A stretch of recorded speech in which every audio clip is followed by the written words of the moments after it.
guys, welcome back to the Hobby Dude 007 channel. A lot of excitement around the workbench this week. As most of you know, Amanda's building her very first model. So to that end, she wanted to go by the hobby shop and pick up her own supplies and needs for this project. So we went over to Mason's Hot Rods and Hobbies, and she picked out several things that she's going to need, tools, that kind of stuff, and I gifted her a few things. And I picked up a couple of things as well. So, what did we get? Let me share it with you.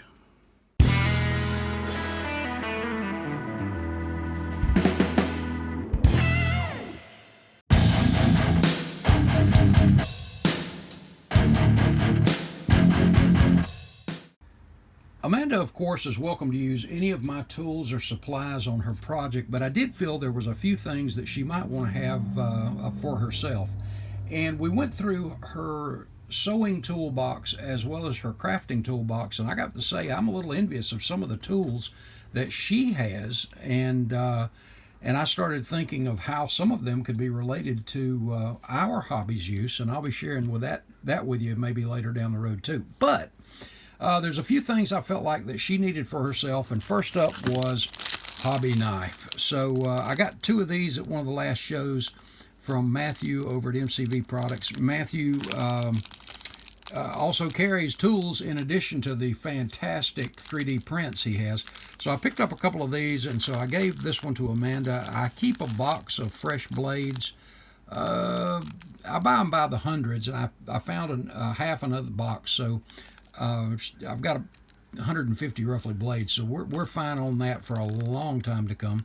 But I did think she needed a hobby knife. Also, she had some very small nippers in her toolboxes, and it just, you know how sometimes when you're cutting wire, crafting wire and all, you can get little indentations in the sharp edge. Well, I gave her one of my Tamiya sprue cutters, and so she's set there, and I got her own set of Stevens International sanding sticks. And if you're not familiar with these packs come in 100, 180, 240, 320, 400, 600, 800 grit. These things are great. I did pick on her and tell her no sanding your nails with these, but anyway, really good. We're very fortunate that our local hobby shop, Mason's Hot Rods and Hobbies, do carry these along with a lot of tools. That's my go-to place for tools anyway. Tweezers, it doesn't matter, all that stuff.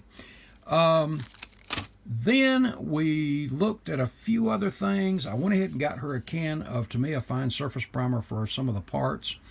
And the color we chose was this Testors 1211 Dark Blue. And the reason I did this is the truck was actually called Mariner Blue from 1950, and the paint chip really matched up to this. And I stopped at the auto parts store, ran in and grabbed this while we were out. Just a can of dark gray automotive primer, and that's the sandable. This will be for the body.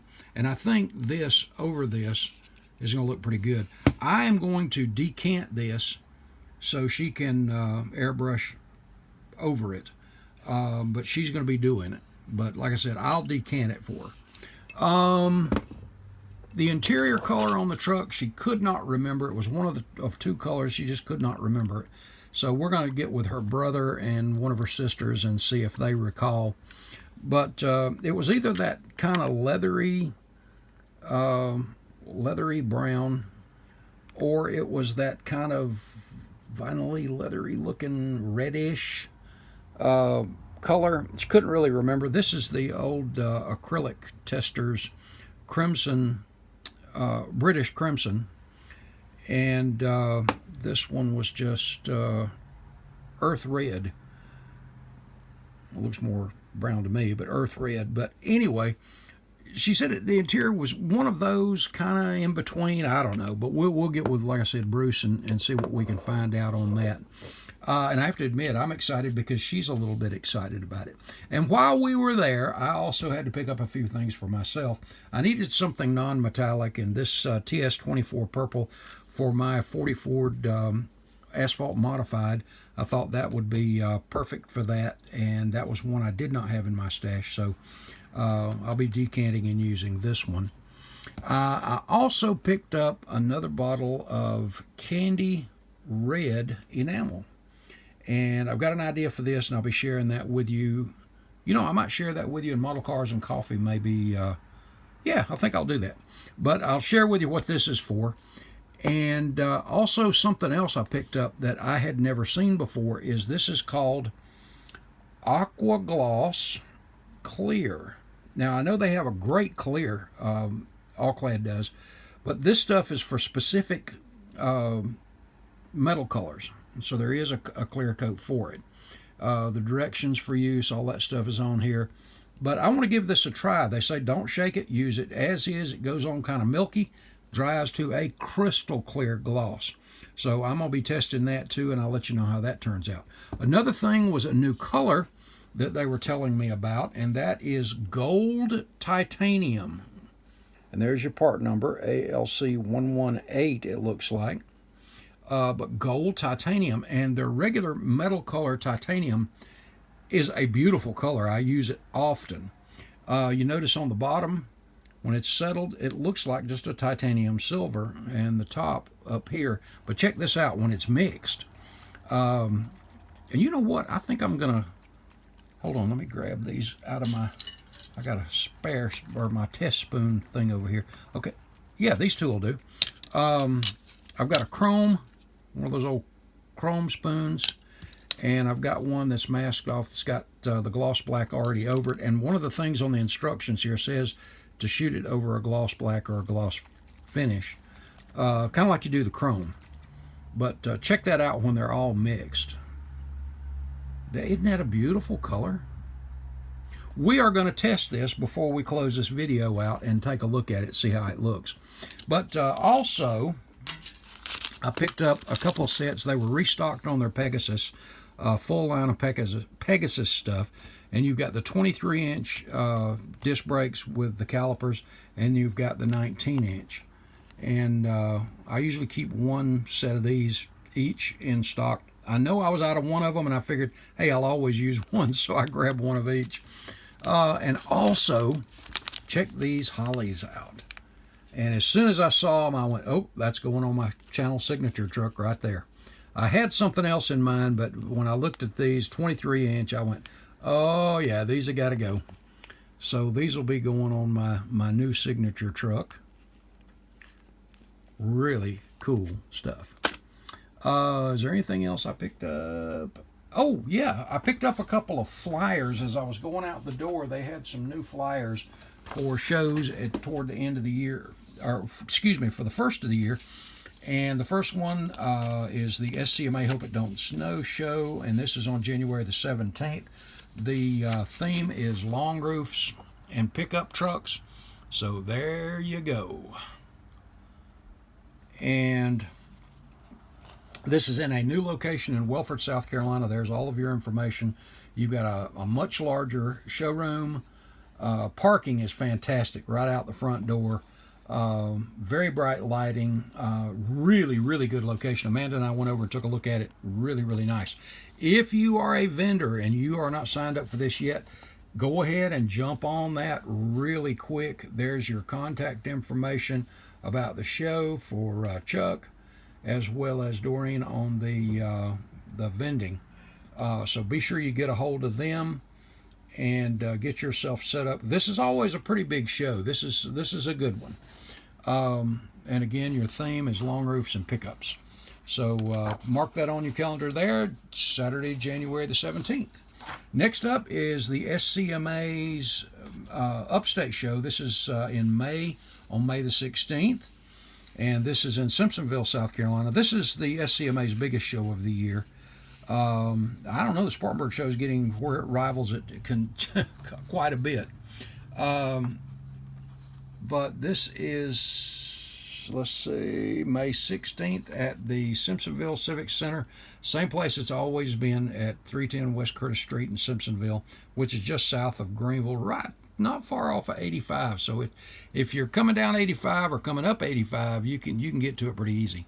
You've got the 7th annual box stock shootout. If you're a box stock builder, there you go. You got a whole shootout for that.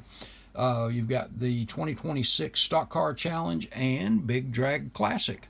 So if you build drag cars and stock cars, you got a theme right there within a theme. So, and by the way, on any of these flyers, you can go to the Facebook page for SCMA and you can print this off. And on the back, you've got your information. And by the way, that new location is on the back of the January show as well.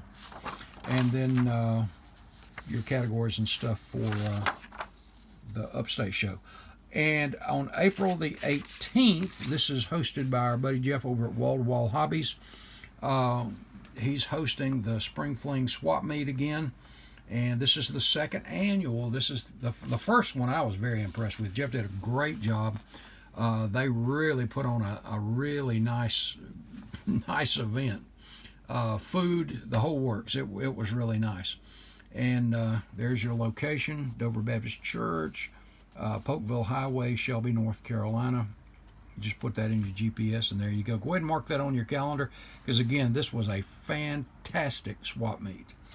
Also, I found this online, and it is the information for next year's Acme show, the Atlanta Car Modeling Enthusiast Show in Cartersville, Georgia. And it is the themes for next year. And by the way, there's your date, the 24th of October. And the themes are music in motion. So any of the cars that are named after a song theme, like my 409 Little Deuce Coupe, Pink Cadillac. My theme that I'm thinking about for me is Mustang Sally, and I've got something in mind that'll make it a little unique for Mustang Sally. But and I'm just playing with that. But I'll give you something solid on that here coming up. But the other theme is Stars and Stripes. Of course, next year is this great nation's 250th anniversary. So I've got something in mind for that, an American Motors product, by the way. But and I'll be sharing that with you down the road too. But as always, just an absolutely great show. If you didn't make it this last week, be sure you mark it on your calendar. I'm definitely going to try to be there again this go round. So there we go. All right, guys, on this all clad paint, let me shoot these two spoons real quick, the black and the chrome, and let's see what it looks like. Hold on. Okay, guys, so we've got this painted on our project over here, or our spoons over here, and let's take a look at them real quick. First of all, let me let you know that I painted this at, airbrushed it at about 7 pounds of pressure, which is what I usually do chrome and the metal finishes with. I got it turned down to between 7 and 10 pounds, no matter what the subject is. And I shot the black first, and as you can see, this has a good finish. I did 2 light coats, and this is a beautiful, kind of a champagne gold. Beautiful color. You can see the lights reflecting off of it. And they did recommend that aqua gloss that I was showing you a while ago, coat of this. I did not put that on there yet, but I wanted to let you see that. This is over the black spoon, and it is a beautiful color. And that's, again, 2 light coats. Did the same thing with the chrome spoon, and check that out. It's that champagne. Well, here, let me hold that up to it. You see, this has got a little more gold to it, and this is a little bit more translucent. And I figured by the second coat, this would turn more like this, but it didn't. I mean, that is just beautiful. So I'm thinking over the silver base coat or over a chrome coat. I mean, that's a beautiful thing. The instructions do say on this, do not use decal setting solution on it, so I would gloss it before, or put that aqua gloss before doing that, but don't put the setting solution directly on this surface or this surface. But anyway, beautiful color actually. I am very impressed with it. On a show rod carburetor, this would be sweet. But really, really cool. I kind of like this. I'm glad I picked that up. Well, anyway, guys, that's what we've got this time. Hope you all have an absolutely awesome weekend. Remember, Jesus loves you. See you in the next video, guys.